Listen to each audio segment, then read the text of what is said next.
So this is the last one, Beer with Us. Lunch is next, so thank you for your attention. And we're gonna talk about self-publishing. Maybe some of you in the audience will think this has nothing to do with you because you're a publisher or you're a distributor and you have nothing to do with self-publishing. The idea having this panel was to basically demonstrate there are a lot of business opportunities for all of you in the self-publishing arena, as well as in the community of readers that we're gonna discuss. So please stay tuned beyond your emails and your tweets because there's a lot of business opportunities. And we have brought 3 people that in the next 45 minutes are gonna demonstrate that you can really learn from the self-publishing community. Actually, as we have seen in the numbers this morning, as we know, print is growing, but not a lot. Ebooks is in a plateau, and audiobooks is, well, yeah, we can talk about that because those numbers do not include self-publishing. Actually, what's going to come to that the only segment that is really growing is self-publishing and audiobooks, and there is also self-publishing in audiobooks. So the numbers that we have seen this morning, maybe they have a better business perspective once we listen to these 3 panelists. So as in the other panels, each one of them is going to have 2-3 minutes to do a small intro presentation, and then we're going to go right into the debate. So we're going to start with Matthias. Matthias is the director of Self-Publishing B. Did I pronounce that right? You can pronounce it Bible. Bible, okay. That's fine. And he's going to give us an overview of the German market, and he has done a very good homework with numbers. So Matthias, stage is yours. If you want to talk from there. I will stand up. Okay, it's whatever. Easier to see the slides here by standing. So good afternoon, everybody. Hola para la gente que habla español. I wanted to introduce a group to you that we didn't talk about so much in the last 2 days. Myself, I'm a part of this group too. I don't want to talk about physicists or journalists, but about authors in this case. I'm an author since 2011 when Amazon started Kindle Direct Publishing in Germany, and 2 years after that I started blogging about my experience that I made as a self-publishing author. In 2014, a traditional publisher hired me to have them explain the world of self-publishing, but since 2016 now I'm working full-time as an author under the name of Brandon Q. Morris. So, in which area, in which environment do I work? Well, you can see the Kindle titles at Amazon.de. They have grown from 25,000 in 2011 to like more than 500,000 in 2017. That looks like quite a large number, but the good thing for me as a self-published author is most of these titles are backlist of some traditional publishers, and usually the traditional publishers don't care about much about their backlists, and they don't manage it actively, so I don't have to care about this large number of titles. It's quite a low number that I really have to take care about. Actually, self-publishing is quite a growing area. In 2016, we had our first ebook millionaire in Germany, and right now I can estimate that about 250 authors can live from their work in self-publishing alone. There's quite a large distance between the different bookstores. On Amazon, you have a share of self-published authors in the first 1,000 of 20 to 40%, but on the other bookstores, it's only 5 to 10%. There are some reasons to this that I will follow in the next slide. Generally, the ebook stores in Germany have shares of 45% for Amazon and another 45% for their German alternative for the Tolino Corporation. So it's quite a good market for publishers and for authors as well. why is Amazon for self-publishers so special? First, of course, they kind of invented self-publishing and they really made it part of their strategy. Generally worldwide, that is the case, but in Germany, you have the additional influence of the ebook, of the price fixation law. Amazon cannot buy market share by just lowering prices. They have to use some different strategy, and the self-publishers are their only way to do this, actually, because they don't have to care about harming bookstores or outselling other people. And so that's the good thing for authors, because Amazon cares a lot about them. And of course, for the readers, it's also very attractive because self-publishers have the possibility to offer quite low prices because they have a different kind of calculation. Also, self-publishers don't have such a lobby like the publishers do, and on the other hand, they get exclusive benefits through the KDP Select program that makes their books exclusive with Amazon. I think half of the successful self-publishers actually choose this way to stay exclusive with Amazon and get high visibility on the charts for this. So what can you actually earn right now? It's about 150 authors on Amazon alone that are earning more than 4,000 euros per month, and it's like 100 that are above 10,000 euro. They're selling primarily via ebook and primarily on Amazon. They are selling printed books too, but for 10 ebooks approximately, it's one printed book, generally in the fiction area especially. In non-fiction, it's a bit different, but for fiction, it's 10 ebooks for one printed book. And the bookstores are not really yet open to self-publishing, but they will order the book from you if the readers ask them to. So that's the kind of support that you can get from bookstores as a self-publisher.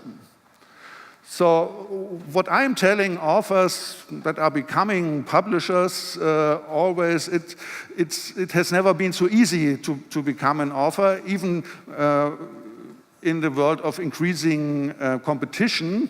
That's first because service companies offer their work. You can get covers, you can get everything that you need as a publisher, and you don't have to be a traditional publisher in this way.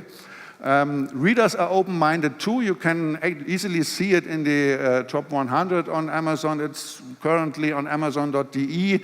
It's about 50% or half of the top 100 are indie publishers. And then as a self-publisher, you have all distribution channels available. You can publish on Tolino Media, on the Tolino stores as well. They started 3 years after Amazon, but they did start with their self-publishing option. The technical barriers are getting lower. Day to day, you get software that easily makes an ebook and at the same time creates printable PDF as well. And even the book trade is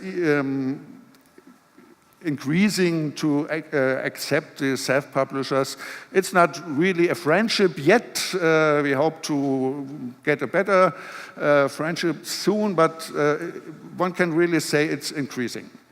Okay, so much for the introduction, and word to the next one. So, thank you, Matthias. You have put a lot of good information, data on the table for debate. I'm very happy about this statement that we have ebook millionaires.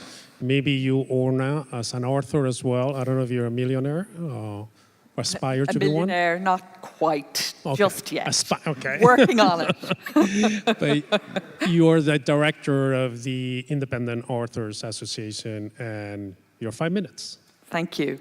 Hello, everyone. The first thing I'd like to say is that we're all here today talking about publishing, and it's really important that everybody who works in publishing now understands that a lot of publishing is invisible.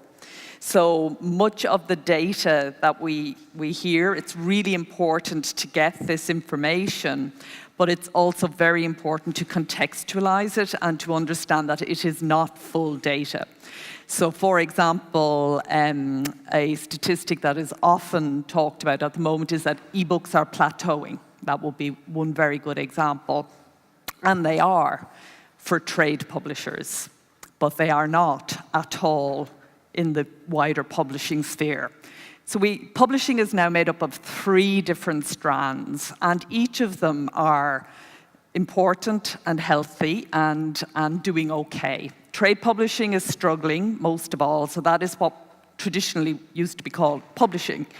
Rights are bought from an author by a publisher and then turned into originally print books, now ebooks and audiobooks perhaps as well, though audiobooks might be sold as subsidiary rights. But those rights, that print book is then goes through a distributor, maybe a wholesaler, to the retailer, and is sold to the reader. And the money trail goes from reader, bookstore, distributor, wholesaler, publisher, agent, and finally, the author gets their cut. Now, in most countries, we were talking about earlier today about how this place was put together because so many authors end up at the end of their lives with no money and struggling. And this is common in every country that you deal with. This is changing, and it is changing through self-publishing. And this provides an opportunity not just for authors, which I'll talk about in a moment, but also for anybody who's involved in publishing services. So there are 3 kinds of services. There's the original trade publishers who, because of the way publishing went, forgot that they are actually a service to authors. And authors are very invisible in the trade publishing sphere until you sell an awful lot of books and then you're brought out and you go on a book tour and it's all very nice. But trade publishing is based on a few authors doing well. It's a kind of we'll put them all out there, we'll see who sticks, and the authors who fall away in that and don't do well, sorry, there's not a lot we can do.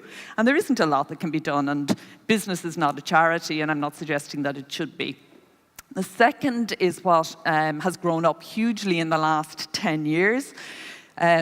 Quick thing on self-publishing, we are now in self-publishing 3.0 as far as I'm concerned. So I am the director of the Alliance of Independent Authors, and I represent in that role thousands of authors, many of whom are millionaires. We have one member who has sold more than 3.5 million books, and we have many who have sold more than 1 million books, and about 7% of our membership has sold more than 50,000 books in the last year. Now, these are figures that a publisher would be very pleased to have. What excites me more is the person who is now able to make a living, who can do what they do and are building a sustainable business over time.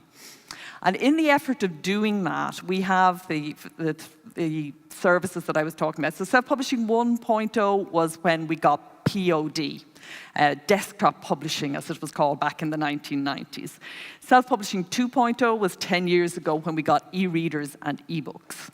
Self-publishing 3.0 is now. We've got authors running author businesses, and they are hiring professionals from editors, designers, the people needed formatters, people needed to produce and put a book together, but also now they are very interested in making partnerships with book distributors who can take them directly into markets that they cannot easily reach themselves.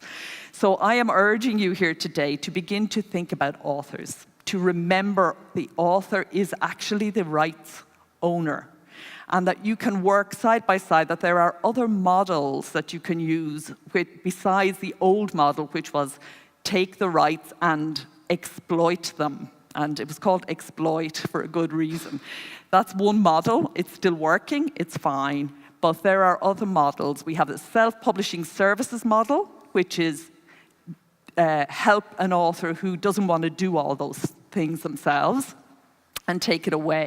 But we have the author publishing model, and this is where I think there is most opportunity, and this is where we're finding our most engaged and active members. They are business people who want to partner with other business people, and they're open to dialogue, and I think Ashley has lots to say about that as well.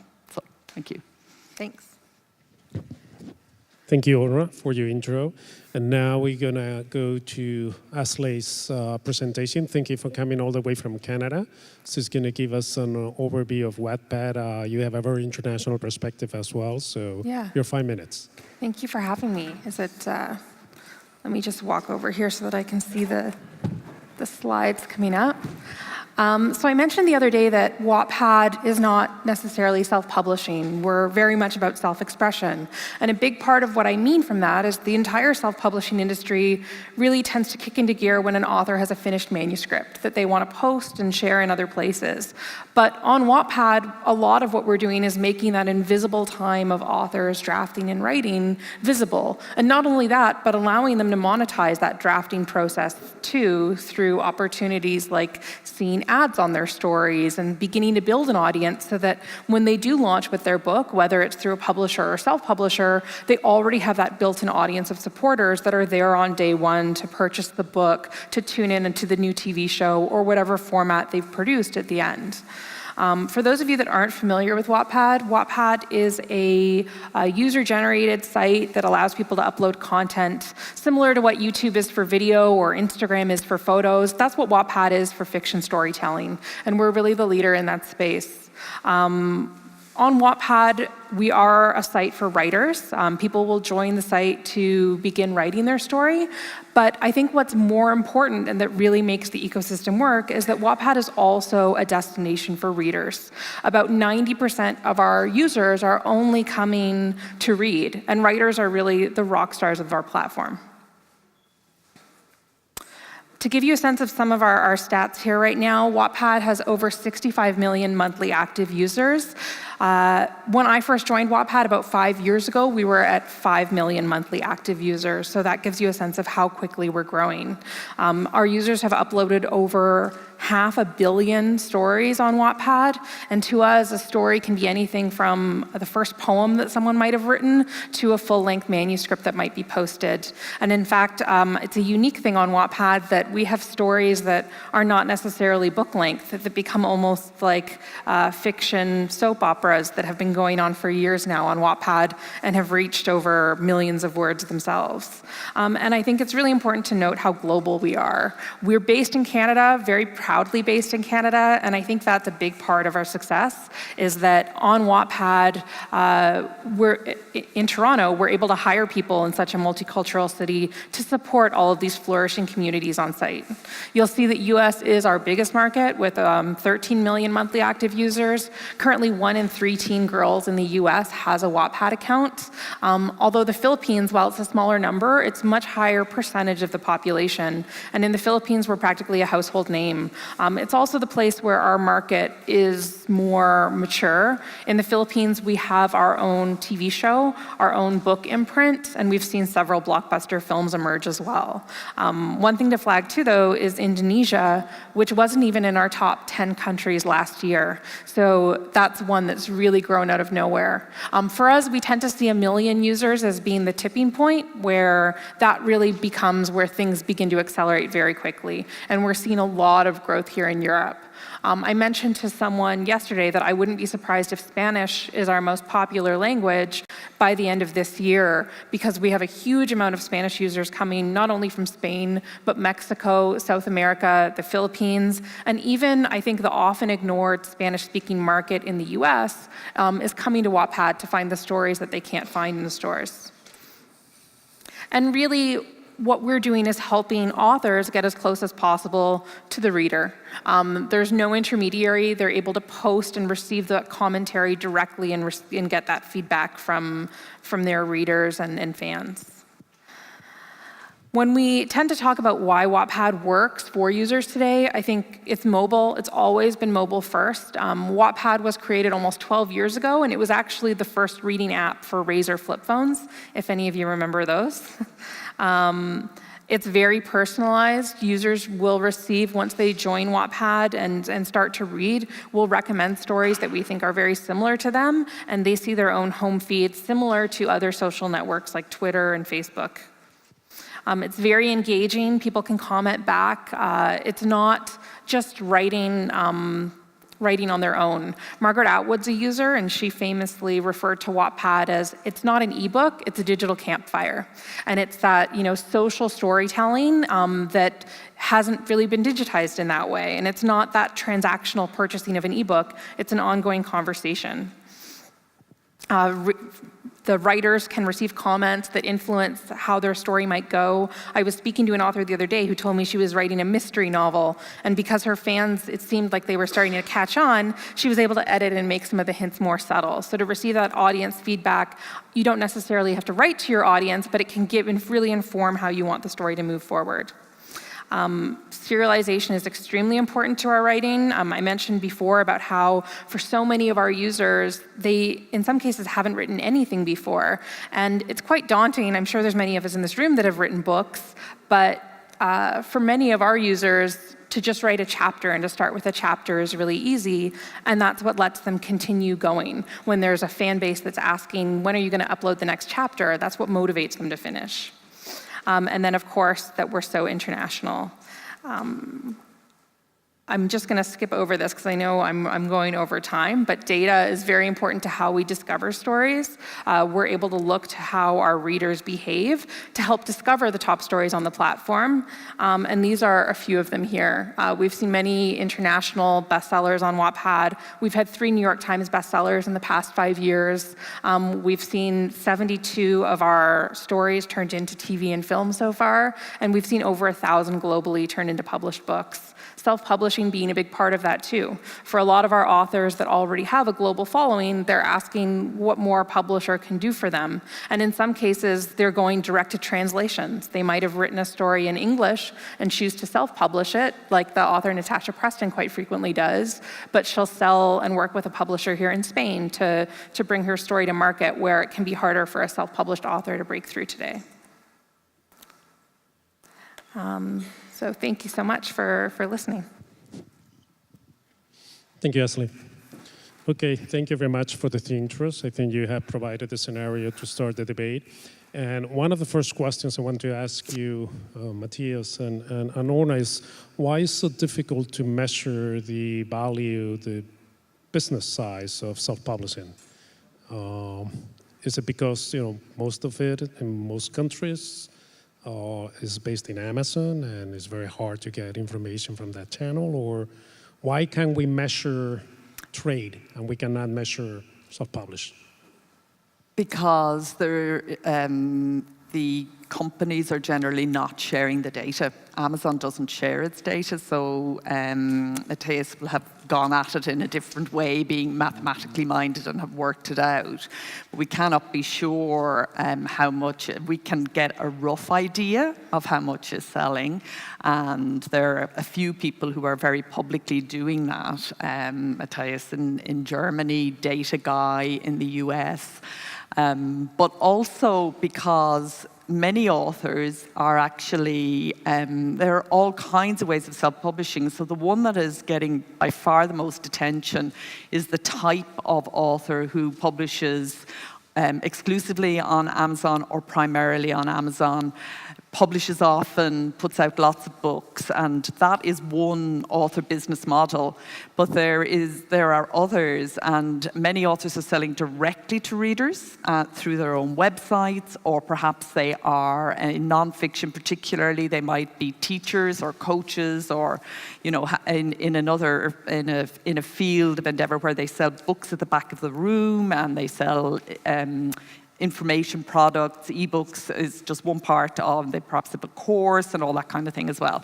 They don't turn up anywhere. Nobody's asking them. And I mean, one of the things that we will do in time is a comprehensive survey of our members, but we would also be very aware that that's not fully telling the story either.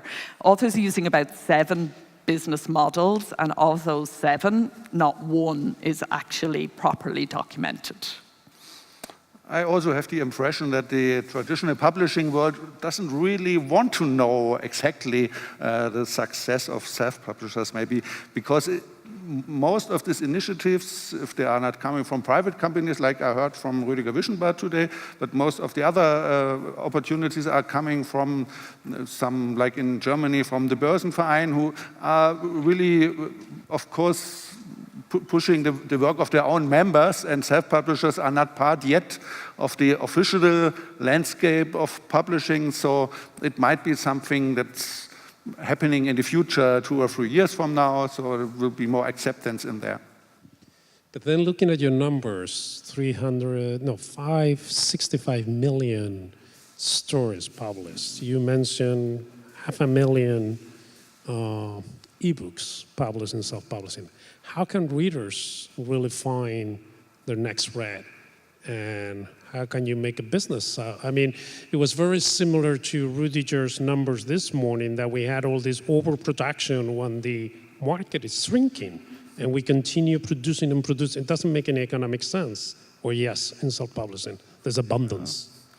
I think the self-publishers know better than traditional publishers yet what their main client is, and that's the reader. Now we've got a model of abundance, and this ain't going to stop anytime soon. More and more people are discovering that they want to write, they're finding the tools to do it, and I think this is wonderful, and I think as word lovers we should be celebrating this great flowering of self-expression, but you have to accept that it is a model of abundance. However, digital marketing is very specific. So readers and writers are able to find each other through keywords and categories. It's not difficult. It's about, for the writer, understanding what their category is, who the comparable authors are around them, and putting themselves out in a way that they can be found through search engine optimization and other ways. For a reader, it's about browsing on your online store, finding the category of books that you like, going in there and seeing what presents itself, and also going around online outside of the stores and encountering, there are book bloggers who help you, there are all sorts of people. It's not difficult for readers and writers to connect now, and easier than ever, I think. One way of looking at Wattpad, I mean, you describe it as a community of readers and writers, but at the same time, to me, you're becoming an agent. You're making available all these stories for the publishing sector, or maybe other entertaining companies to come into your platform and pick and choose the next story. Yeah, I think we are and we aren't. Like I'd say that what's so important about Wattpad is that anything that we do is completely opt-in for the writer. They do not have to use Wattpad to help them facilitate any of those arrangements, but we're there if they want us to, and we're better at it than anybody else. A lot of our authors have their own agents, and that's completely fine, but publishers know that nobody knows more about Wattpad than we do. So often they're starting to get questions like, well, why aren't you guys representing this story? Because they want to buy it from us, because when they buy it from us, they're not just buying the IP, they're buying the support of our entire platform.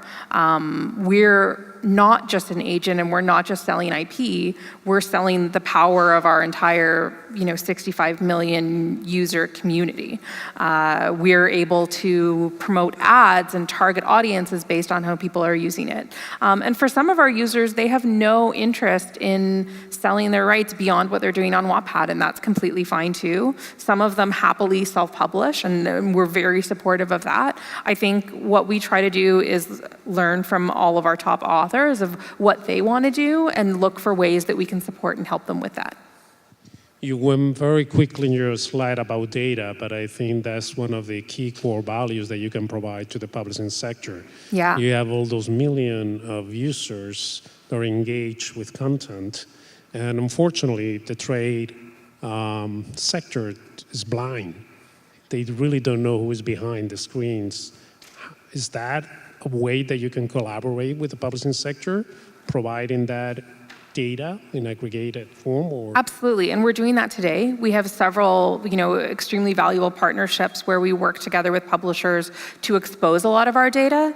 I think that it's a huge benefit in the publishing industry now to have to be seeing stories from different backgrounds and from different sources, because we've all realized, I think, in the past few years, just how much more diversity the publishing industry needs. A lot of the people that are in positions to make decisions now are there in a place of privilege. You had to be able to afford to work in publishing. People that went into it did not do this to make tons of money. People had to work free internships. And now those are the people that are making the decisions, and they don't necessarily know what all readers want. We're able to show them what people are responding to. We're really flourishing in underrepresented communities like the Latinx community in the US or the Muslim community in the UK. Like, these are huge communities on Wattpad that the publishing industry isn't addressing. I think that when we enter into these partnerships, though, too, there's no baseline for publishers to work with data. And there's a lot of context setting that we try to do and a lot of understanding that we try to share. And I think there's sometimes a resistance to it because publishers and editors see the selection and the curation as their job, that they're saying, oh, I like this. And when we're showing them stuff, we're not necessarily saying we like this. We're saying, look, 1 million people love this and can't put it down. You should publish this. And I think that's scary to a lot of publishers too. This is the key problem with trade publishing as it is set up, is that it is, somebody earlier this morning spoke about it as an elitist industry, and unfortunately it is an elitist industry. And when somebody is considering a book for publication, they're thinking, do I like this book? Do I respect this book? Can this book make money? Whereas when a reader finds a book online, they're just thinking, I like books like this, hope this is a good one, here we go.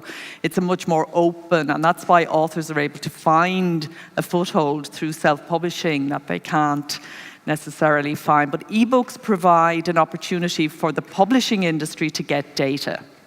An ebook can tell you where an author stopped reading. It can tell you all sorts of things that you can't know from the printed book. And rather than putting out there what you think might work, you can, by beginning to understand what is being published and what is being bought in the ebook sector, what people actually might want you to be putting out. Also this morning, the Global Web Index presentation clearly indicated that mobile first is becoming, especially in key generations, millennials, the first way they go to market, to discover something, to consume something. You're mobile first. Many self-publishing authors are also mobile. Why the industry has not really embraced mobile as the tool to go to market in this digital age? I think it's because a lot of publishers don't see themselves in that. Like, the amount of people that I speak to that say, oh, I could never read a book on my mobile phone. It's like, well, you don't have to. Lots of other people are. And so you need to pay attention to the ways that people are discovering that. I was impressed in New York last week, the number of people reading on their mobile in the subway.